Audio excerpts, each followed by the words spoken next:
Welcome back to our channel. आज की physics की क्लास में हम पढ़ने वाले हैं, आपका जो पहला टॉपिक है वो है यूनिफॉर्म इलेक्ट्रिक फील्ड। एक आपका टॉपिक ये होगा और दूसरा इसी का जो रिवर्स है वो है आपका नॉन यूनिफॉर्म इलेक्ट्रिक फील्ड। देखिए, जैसा कि पिछली क्लासेस में मैंने आपको बताया था कि अगर मान लीजिए कोई आपका चार्ज है, ओके, आपका एक चार्ज है, उस चार्ज की एक फील्ड होती है जहाँ पर अगर मैं कोई सेकंड चार्ज रखूँगा, सेकंड चार्ज एट रेस्ट, अगर मैं कोई दूसरा चार्ज रेस्ट पे रखूँगा उस फील्ड में, तो जो सेकंड चार्ज होगा ये फर्स्ट चार्ज की वजह से फोर्स ऑफ अट्रैक्शन, या तो फोर्स ऑफ अट्रैक्शन और फोर्स ऑफ रिपल्शन, या तो फोर्स ऑफ अट्रैक्शन या फिर फोर्स ऑफ रिपल्शन फील करेगा। ओके, इसी फील्ड में क्या होता है, आपकी इलेक्ट्रिक फील्ड होती है, इलेक्ट्रिक फील्ड लाइंस होती हैं। अब इलेक्ट्रिक फील्ड लाइंस क्या होती हैं, अगर मान लो कोई भी ये मान लो एक चार्ज है, इस चार्ज के पास ये जो आपकी पूरी फील्ड देख रहे हैं आप, ये आपकी इलेक्ट्रिक फील्ड है। इस फील्ड में इसकी कुछ लाइंस होंगी, इलेक्ट्रिक फील्ड लाइन, जो इस चार्ज से निकलती हुई होंगी, इलेक्ट्रिक फील्ड लाइंस इस चार्ज से निकलती हुई होंगी। तो मान लीजिए अगर आप, अभी आपका पॉजिटिव चार्ज है, अगर मान लो मैं यहाँ पर एक नेगेटिव चार्ज रखता हूँ, ये कौन सा चार्ज आपको मैंने रखा है, ये नेगेटिव चार्ज रखा है, तो ये क्या होगा, नेगेटिव चार्ज ये इसी फील्ड, अगर मैं इस फील्ड लाइन पे रखूँगा तो ये इसी फील्ड लाइन के पूरे रास्ते पर इसकी तरफ अट्रैक्ट हो जाएगा। और अगर मान लीजिए मैंने यहाँ पर एक कोई पॉजिटिव चार्ज रख दिया तो वो इस फील्ड लाइन की तरह इसकी दूर चला जाएगा। ओके, फील्ड लाइन की हमने आपको प्रॉपर्टीज भी बताई थी। इसकी देखिए, पहली प्रॉपर्टी तो ये होती है कि ये पॉजिटिव से जनरेट होती है, मतलब पॉजिटिव से दूर जाती हैं और नेगेटिव की तरफ जाती हैं। दूसरा क्या होता है कि क्लोज्ड लूप नहीं बनाती। ये जो इलेक्ट्रिक फील्ड लाइंस होती हैं ये कभी भी आपको इस शेप में नहीं दिखेंगी, किसी भी शेप में। अगर मान लिया अब ये आपको किसी भी कोई भी शेप, अगर कोई आर्बिट्ररी शेप भी, मैं एक तरह आर्बिट्ररी मतलब कोई भी रैंडम शेप भी अगर मैं ले रहा हूं, तो इलेक्ट्रिक फील्ड लाइंस आपको इस शेप में नहीं दिखेंगी। क्यों? क्योंकि देखो, जैसा कि हमने बताया है कि ये पॉजिटिव चार्ज होता है, ये नेगेटिव चार्ज होता है, ये पॉजिटिव चार्ज से निकल कर नेगेटिव चार्ज की तरफ जाती हैं इलेक्ट्रिक फील्ड लाइंस।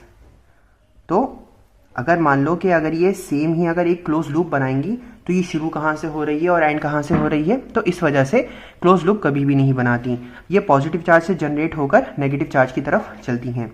इसका तीसरा होता है कि जो इलेक्ट्रिक फील्ड लाइंस होती हैं आपकी, ये आपकी electric field lines never intersect, ये कभी भी इंटरसेक्ट नहीं करती हैं।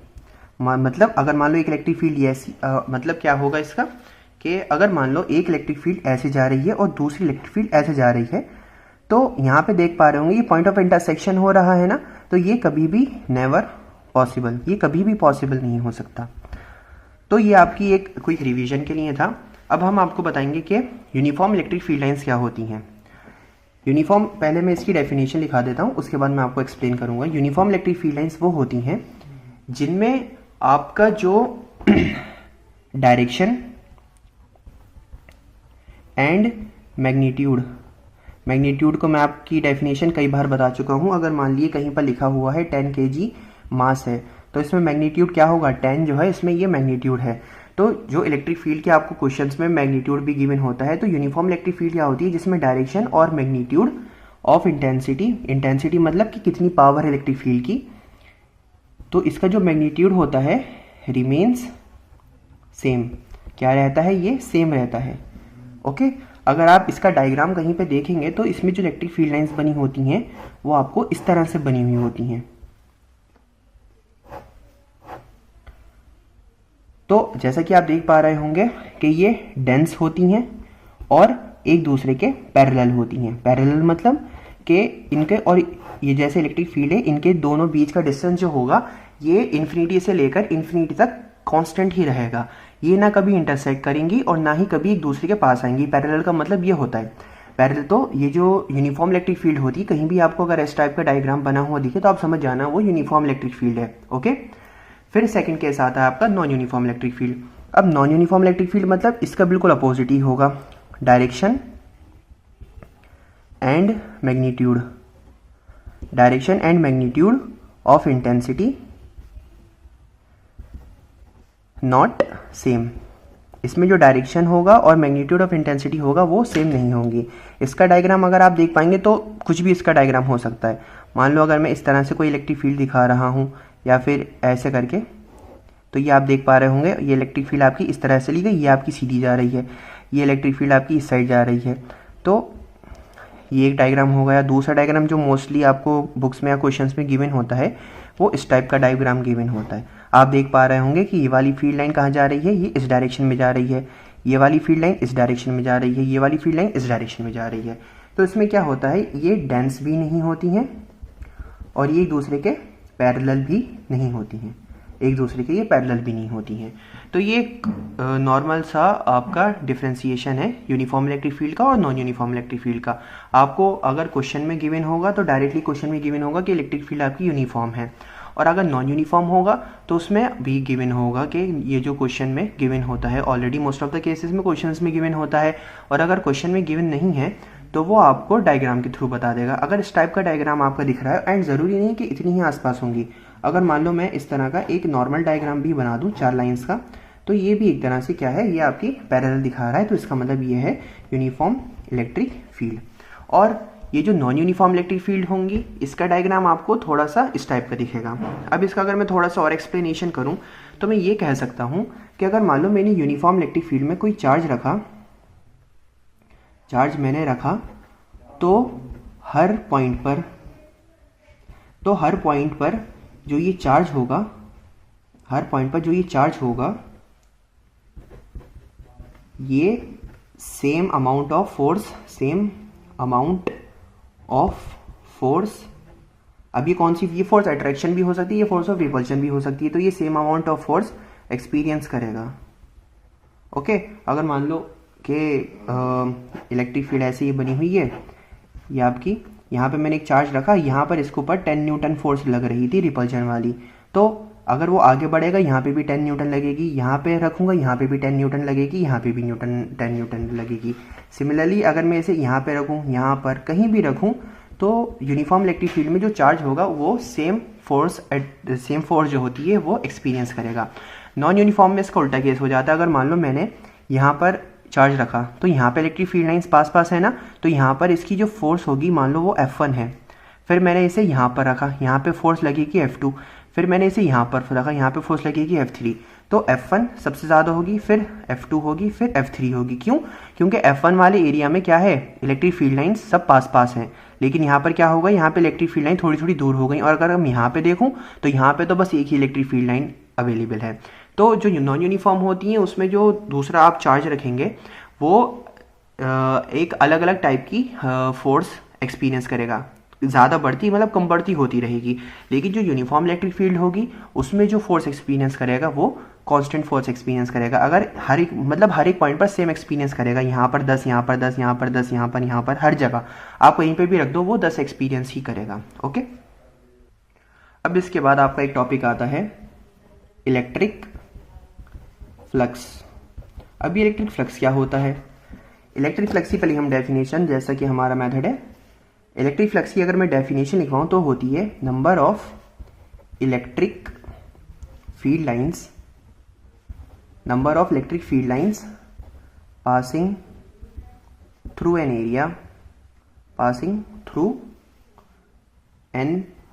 Area normally to the area. Okay, तो अब इसका मतलब क्या हुआ, जैसा कि देखिए आप पढ़ेंगे कि number of electric field lines passing normally through an area is called electric flux. मान लो ये इलेक्ट्रिक फील्ड है एक आपकी, ओके, यहां पर मैंने एक आपका सरफेस रख दिया। क्या रख दिया? एक ये सरफेस है आपका, कोई भी चीज़ रख सकता हूँ, मेटल की प्लेट रख सकता हूँ, मतलब एक नॉर्मली कुछ भी सरफेस रख सकता हूँ, एक पेपर रख सकता हूँ, मेटल की प्लेट रख सकता हूँ, कुछ भी रख सकता हूँ। तो जब आप देखेंगे कि इस फील्ड में से ये जो एरिया है इसमें से कितनी इलेक्ट्रिक फील्ड लाइंस पास कर रही हैं, आप काउंट कर सकते हैं, 1 2 3 4। तो यही क्या होता है कि number of electric field lines passing through an area normally to the surface. अब नॉर्मली टू द सरफेस का मतलब क्या है, आपको परपेंडिकुलर का मतलब पता होगा। परपेंडिकुलर का मतलब कि सरफेस के साथ 90 डिग्री एंगल बनता है। क्या होता है, सरफेस के साथ 90 डिग्री एंगल बनता है। अगर मान लो ये मेरा हाथ है ना, ये अगर मैं इसका कोई नॉर्मल या फिर परपेंडिकुलर इसके ऊपर गिराऊंगा तो वो आपको इस तरह से दिखेगा। तो ये क्या है आपका, एक तरह से क्या है, ये परपेंडिकुलर है। मान लो मेरा हाथ ऐसा है, तो इसका अगर मैं परपेंडिकुलर करूंगा तो ये इसका परपेंडिकुलर है। आप देख पा रहे होंगे कि ये क्या बना रहा है, 90 डिग्री एंगल बना रहा है। ये पेपर है, इस पेपर के ऊपर अगर मैं पेन को इस तरह से रख दूँ, इसे ट्राई करते हैं। अगर मैं हाँ, तो ये जैसा हो गया। अब ये क्या हो गया आपका, ये आपका एक तरह से परपेंडिकुलर हो गया। तो ये आपका क्या हो गया, ये आपका एक तरह से परपेंडिकुलर हो गया। मान लो कि जैसे मैं बताया कि ये इस तरह से परपेंडिकुलर हो सकता है, और ज़रूरी नहीं कि इस साइड ही हो परपेंडिकुलर, आपका इस साइड भी इस तरह से परपेंडिकुलर हो जाएगा। तो परपेंडिकुलर का मतलब क्या होता है कि एक लाइन होती है जो सरफेस के 90 डिग्री होती है। अब ये जो इलेक्ट्रिक फ्लक्स होता है ना, इलेक्ट्रिक फ्लक्स को हम फाई से डिनोट करते हैं। ये आपका एक ग्रीक सिंबल होता है फाई, इसे हम इलेक्ट्रिक फ्लक्स से यूज़ करते हैं डिनोट करने के लिए। इसका जो फॉर्मूला होता है वो आपका, अगर मान लो यूनिफॉर्म इलेक्ट्रिक फील्ड है, पिछली स्लाइड में मैंने आपको बता दिया कि यूनिफॉर्म इलेक्ट्रिक फील्ड क्या होती है। इसका जो होता है वो होता है E vector dot A vector. मतलब यूनिफॉर्म इलेक्ट्रिक फील्ड के लिए dot product of electric field and area vector and area. ये जो आपके बीच में डॉट दिख रहा है ना, ये होता है डॉट प्रोडक्ट। आपको बेसिक मैथ्स में पढ़ाया जाता है क्लास 11th में कि डॉट प्रोडक्ट और क्रॉस प्रोडक्ट होते हैं। जब भी हम वेक्टर्स को मल्टीप्लाई करते हैं तो हम दो तरह से उन्हें मल्टीप्लाई कर सकते हैं। एक होता है डॉट प्रोडक्ट होता है और दूसरा आपका क्रॉस प्रोडक्ट होता है। अगर मैं इसे सॉल्व करूं तो ये आपका आगा ई ए कॉस थीटा। ये आपका इलेक्ट्रिक फ्लक्स का फॉर्मूला होता है यूनिफॉर्म इलेक्ट्रिक फील्ड के लिए। यूनिफॉर्म इलेक्ट्रिक फील्ड मतलब जहाँ पर उसका मैग्नीट्यूड, डायरेक्शन सब क्या होगी, कांस्टेंट होगी। अगर मैं उस इलेक्ट्रिक फील्ड में कोई चार्ज रखूंगा किसी भी पॉइंट पर, तो वो हर पॉइंट पर same amount of force experience करेगा। अब वो दोनों चार्जेस के नेचर पे डिपेंड करता है कि वो रिपल्जन एक्सपीरियंस करेगा या फिर अट्रैक्शन एक्सपीरियंस करेगा। अगर दोनों चार्जेस सेम हैं, मतलब दोनों प्लस हैं या दोनों माइनस हैं, तो रिपल्जन होगा। अगर दोनों चार्जेस अपोजिट है, एक प्लस एक माइनस, तो अट्रैक्शन होगा। तो electric flux uniform electric field के लिए जो फॉर्मूला होता है वो होता है ई ए कॉस थीटा। अब मान लो जैसा कि मैंने आपको बताया कि इलेक्ट्रिक फ्लक्स क्या होता है, number of electric field lines passing through an area normal to the area vector. अब ये आपका एक इलेक्ट्रिक फील्ड है, ओके। मैंने इसमें एक एरिया रखा, ये एरिया आप देख पा रहे होंगे, मैंने ये एरिया रख दिया। तो क्या इसमें भी जो इलेक्ट्रिक फ्लक्स होगा वो इस वाले के बराबर होगा? नहीं। आप देख पा रहे होंगे ये जो सरफेस है ये इलेक्ट्रिक फील्ड के परपेंडिकुलर है। मान लो अगर इलेक्ट्रिक फील्ड्स इस टाइप से जा रही हैं तो ये इस तरह से है, ओके। लेकिन जो ये वाला है ना, ये वाला जो सरफेस है, ये आपका इस तरह से नहीं, थोड़ा सा टिल्टेड है। और जो इलेक्ट्रिक फ्लक्स हम निकालते हैं उसमें जो ये कॉस थीटा होता है ना, थीटा मतलब एंगल ही तो होता है, तो कॉस थीटा जो होता है, तो इसमें जो थीटा होता है angle between electric field and area vector. तो इसमें जो थीटा होता है ना, ये एंगल बिटवीन इलेक्ट्रिक फील्ड और एरिया वेक्टर। अब एरिया वेक्टर क्या होगा, ये जैसे एरिया है, इसी एरिया के मैं एक परपेंडिकुलर लाइन बनाऊंगा। क्या बनाऊंगा? एक परपेंडिकुलर लाइन बनाऊंगा। आप देख पा रहे होंगे, मैं थोड़ा सा हाईलाइट कर देता हूँ कि ये 90 डिग्री एंगल है। तो ये जो होगा ये इसका एरिया वेक्टर का क्या होगा, वो होता है, ये एरिया वेक्टर होता है। तो अब देखो कि इलेक्ट्रिक फील्ड और इसके बीच में ये वाला एंगल जो है ये थीटा है, ओके। तो इलेक्ट्रिक फ्लक्स क्या होता है, number of electric field line passing through an area, और हम इससे फॉर्मूला जो होता है वो हम इसे E vector dot A vector की तरह से कैलकुलेट करते हैं। अगर मैं इसे सॉल्व करूंगा तो ई ए कॉस थीटा आएगा। थीटा क्या होता है, थीटा आपका होता है angle between electric field and area vector. अगर मान लो कोई भी एरिया है ना, तो मुझे पहले उसका एरिया वेक्टर बनाना पड़ेगा इलेक्ट्रिक फील्ड के कंपैरिजन में, और जब मैं इलेक्ट्रिक फील्ड और उस एरिया वेक्टर के बीच का एंगल सर्च करूंगा, फिर जाके मैं इस वाले क्वेश्चन में या फिर इस वाली इक्वेशन में लगा सकता हूँ। अब मान लो कि दूसरे एग्जाम्पल में आपको दिखा देता हूँ। ये आपकी इलेक्ट्रिक फील्ड है, इसमें आपका इस तरह से ये आपका एक एरिया बना हुआ है। मुझे क्या करना है, मुझे इस एरिया के थ्रू इलेक्ट्रिक फ्लक्स निकालना है। तो मैं क्या करूँगा कि ये इसका एरिया वेक्टर बनाऊंगा। इसका एरिया वेक्टर आप देख पा रहे होंगे इस तरह से होगा, और जो एरिया वेक्टर और इनके बीच का एंगल होगा, मतलब ये वाला एंगल, इलेक्ट्रिक फील्ड लाइंस और एरिया वेक्टर के बीच का एंगल जो होगा, हम उसे कहते हैं, उसे जब हम ई कॉस थीटा में लगाएंगे तो क्या होगा, आपका इस एरिया के जो भी इलेक्ट्रिक फ्लक्स इस एरिया से पास कर रहा होगा वो निकल आएगा। अब देखो, जैसा कि मैंने बता तो दिया कि हम किसी भी एरिया का पहले एरिया वेक्टर निकालेंगे, और एरिया वेक्टर और इलेक्ट्रिक फील्ड के बीच में जो एंगल होगा वो इस वाली इक्वेशन में कॉस थीटा में हम लगाएंगे। तो मान लो इलेक्ट्रिक जो वेक्टर होता है वो हम कैसे, अगर मान लो ये एरिया है तो इसका मैं इस तरह से करूँगा, ये आपका एरिया वेक्टर है। एरिया वेक्टर आपका इस साइड से भी बन सकता है। एरिया वेक्टर जैसा मैंने आपको बताया ना कि परपेंडिकुलर और एरिया वेक्टर की सेम बात है। मतलब मान लो अगर कोई भी एरिया है तो उसके ऊपर जो परपेंडिकुलर होगा वही उसका एरिया वेक्टर होगा। ओके, अगर मान लो ये ऐसे करके एक एरिया है, ये आपका एक्स जेड प्लेन में है, ये आपका कौन से प्लेन में है, एक्स जेड प्लेन में है। एक्स जेड प्लेन में ये आपका एक पेपर ऐसे रखा हुआ है, तो ये परपेंडिकुलर इसके ऊपर एक गिराऊंगा और एक ये नीचे, तो ये भी आपका एक तरह से एरिया वेक्टर है। क्या है ये आपका, ये भी एक तरह से आपका एरिया वेक्टर है, और ये भी आपका एक तरह से एरिया वेक्टर है। एरिया वेक्टर का मतलब क्या है कि कोई भी सरफेस है उसके ऊपर आप परपेंडिकुलर गिरा दो, वो जो परपेंडिकुलर होगा वही उसका एरिया वेक्टर होगा। और अगर मैं इसी सरफेस को उठा के किसी इलेक्ट्रिक फील्ड में रख देता हूँ, तो अगर मुझे उस सरफेस के थ्रू इलेक्ट्रिक फ्लक्स निकालना है तो मैं इलेक्ट्रिक फील्ड और एरिया का क्या करूँगा, डॉट प्रोडक्ट करूँगा। और डॉट प्रोडक्ट में आपका कॉस थीटा आता है। थीटा क्या होगा, जो इलेक्ट्रिक फील्ड है और एरिया वेक्टर मतलब जो भी सरफेस है उसका परपेंडिकुलर जो होगा, उन दोनों के बीच में जो एंगल होगा वाला हम एंगल यहां पर लगाएंगे। ओके, तो ये आपका होता है यूनिफॉर्म इलेक्ट्रिक फील्ड के लिए phi equals to E A cos theta. अगर मान लो नॉन यूनिफॉर्म इलेक्ट्रिक फील्ड है, अगर मान लो क्या है आपकी नॉन यूनिफॉर्म इलेक्ट्रिक फील्ड है। नॉन यूनिफॉर्म इलेक्ट्रिक फील्ड जैसे पिछली केस में हम पहले आपको इसी वीडियो में बता ही चुके हैं, आपकी इस टाइप से इलेक्ट्रिक फील्ड है। ओके, ये नॉन यूनिफॉर्म इलेक्ट्रिक फील्ड है।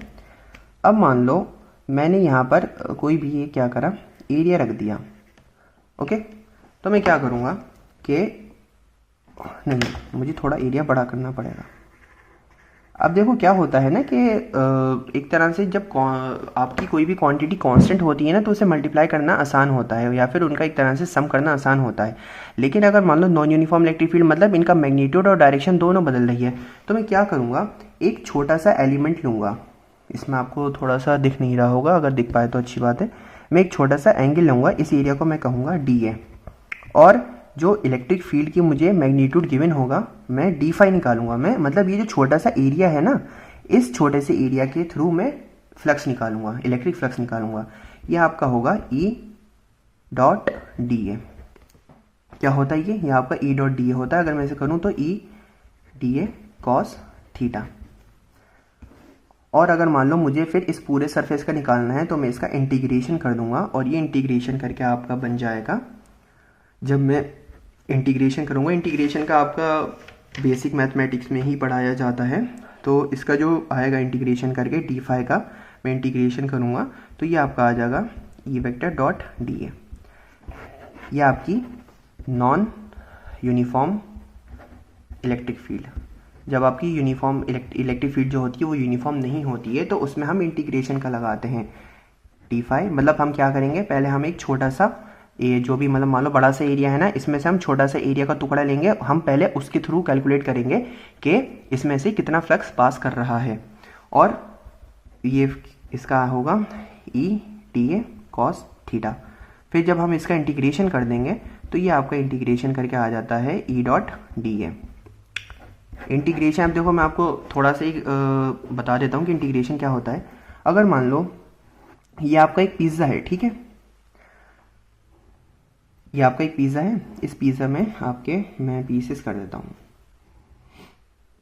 ये आपका यूनिफॉर्म पिज्ज़ा है। ओके, अगर मैं आपसे कहूँ कि इसका एरिया निकालो, लेकिन मुझे क्या करना है, मैंने आपको क्या करा, मैंने आपको खाली ये जितने भी पीस थे मैंने आपको खाली एक ही पीस दिया।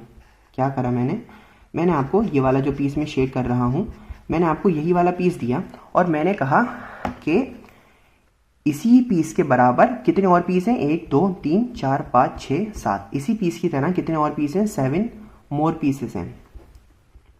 ओके, मैंने आपसे कहा कि इस पिज़्ज़ा का एरिया निकालो, मैंने आपको इस वाले का एरिया बता दिया और मैंने आपसे कहा कि 7 ऐसे पीसेस और हैं जो पिज़्ज़ा को पूरा बनाते हैं। तो 7 और 1 8, मैं इसके एरिया से मल्टीप्लाई कर दूंगा तो आपको पिज़्ज़ा का एरिया मिल जाएगा, है ना, समझ गए आप, आपको पिज़्ज़ा का एरिया मिल जाएगा। मैंने आपको एक स्लाइस जो होती है पिज़्ज़ा की उसका एरिया बताया और मैंने आपसे कहा कि इसी तरह की 7 स्लाइसेस और हैं, तो मतलब टोटल कितनी स्लाइसेस हुई, 8 स्लाइसेस हुई। मैंने एक के एरिया से मल्टीप्लाई कर दिया, पिज़्ज़ा का पूरा एरिया मुझे मिल गया। लेकिन अगर मान लो क्या हुआ कि मैंने ये पिज़्ज़ा लिया, अब मैं आपसे कह रहा हूँ मैंने पिज़्ज़ा को ना बहुत अजीबोगरीब तरीके से काटा, एक इस तरह से काटा, इस तरह से काटा, ये ओके। अब मैंने आपको क्या करा मैंने आपको सारे पीसेस अलग अलग करके दिए, मैंने कहा कि इन पीसेस से आप बताओ कि इसका एरिया क्या होगा। तो आप क्या करेंगे, अब आप तो ऐसे नहीं कर सकते ना, आप क्योंकि सारे पीसेस का एरिया अलग अलग है तो आप डायरेक्ट मल्टीप्लाई नहीं कर सकते। आप क्या करेंगे, इन सारे पीसेस को जोड़कर पूरा पिज़्ज़ा बनाएंगे, फिर आप उस पिज़्ज़ा का पूरा एरिया कैलकुलेट कर सकते हैं। दोनों ही केसेस में हमने पिज़्ज़ा का एरिया कैलकुलेट करा है, लेकिन तरीका अलग अलग है। एक में हमें पार्ट जो गिवन थे वो पार्ट आपकी यूनिफॉर्म गिवन थे, लेकिन इस वाले केस में क्या है, पार्ट आपके नॉन यूनिफॉर्म है। तो इस वजह नॉन क्या है, पार्ट आपके नॉन यूनिफॉर्म है। तो हमने क्या करा, हमने इन सबको जोड़कर क्या करा, पिज़्ज़ा पूरा बनाया, उसका हमने एरिया बता दिया। इसी प्रोसेस को क्या कह सकते हैं हम, इसी प्रोसेस को हम इंटीग्रेशन कह सकते हैं। अगर मान लो कोई चीज़ नॉन यूनिफॉर्म होती है और मुझे उससे रिलेटेड कोई एक क्वांटिटी निकालनी है, तो मैं क्या करूँगा, उस क्वांटिटी का छोटे छोटे टुकड़े करके जब उन्हें मैं ऐड करूँगा वो उस पूरे क्वांटिटी को बना देंगे। नॉन यूनिफॉर्म इलेक्ट्रिक फील्ड में अगर मैं थोड़ा सा एक्सप्लेन करूँ तो ये आपकी नॉन यूनिफॉर्म इलेक्ट्रिक फील्ड है, ये आपका एरिया है। अब सबका अलग अलग मैग्नीट्यूड है, अलग अलग डायरेक्शन में। क्या करूँगा, मैं एक यहाँ से छोटे से एरिया का फ्लक्स निकाल लूँगा, फिर मैं इसके बराबर वाले एरिया का निकालूंगा, फिर इसके बराबर वाले का, इसके बराबर, ऐसे ऐसे करके जब मैं पूरा का पूरा ये एरिया को छोटे छोटे टुकड़े में करके इनके इलेक्ट्रिक फ्लक्स निकाल के इन सबको जब मैं जोड़ूंगा, मतलब मान लो ये phi 1 हुआ, ये phi 2, phi 3, phi 4, phi 5, phi 6, phi 7, phi 8, phi 9, मैं phi कह रहा हूँ एक्चुअली, phi 9 और 9 ये हो गया 9 10 11 12 13 14 15 16 17, तो मतलब कितने आएंगे, phi 1 प्लस phi 2 ऐसे करके 18 तक आएंगे। तो जब मैं इन सब कुछ करूँगा ना तो phi नेट आ जाएगा, मतलब इस पूरे एरिया में से कितना इलेक्ट्रिक फ्लक्स पास कर रहा है। इसे ही हम क्या कहते हैं, इसे ही हम इंटीग्रेशन कहते हैं। और इंटीग्रेशन का साइन क्या होता है, इंटीग्रेशन का साइन आपका इस तरह से थोड़ा सा टिल्टेड एक तरह से एस टाइप होता है।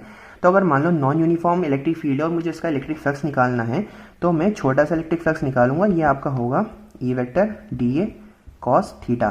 थीटा का आप ध्यान रखना, थीटा दोनों केसेस में क्या रहेगा, एरिया वेक्टर और इलेक्ट्रिक फील्ड के बीच का जो एंगल होगा वही थीटा रहता है। निकालूंगा मैंने ये मान लो पहला वाला निकाल लिया, फिर मैं दूसरा निकालूंगा, तीसरा चौथा 15, ऐसे करके पूरा जो भी एरिया होगा उसे मैं छोटे छोटे टुकड़े में करके उनके सम में से इलेक्ट्रिक फ्लक्स निकालूंगा।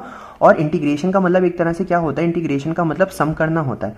तो जब मैं इन सब का सम कर दूंगा तो ये क्या आ जाएगा आपका, अगर मैं फाई नेट, ये एक तरह से फाई नेट मतलब टोटल फाई आ जाएगा, मतलब इंटीग्रेशन करा E vector dot D A vector. और अगर इसे मैं एक तरह से थोड़ा सा और एक्सपेंड कर दूं तो ये आपकी E vector D A cos theta, ये आपकी नॉन यूनिफॉर्म इलेक्ट्रिक फील्ड के लिए हो गया। और यूनिफॉर्म इलेक्ट्रिक फील्ड के लिए क्या होता है, यूनिफॉर्म इलेक्ट्रिक फील्ड के लिए आपका E vector dot A vector या फिर ई ए कॉस थीटा। ओके, तो आज के लिए इतना ही काफ़ी है। अगर आपको ये वीडियो पसंद आई हो तो like comment subscribe to our channel and wait for the further videos. Thank you.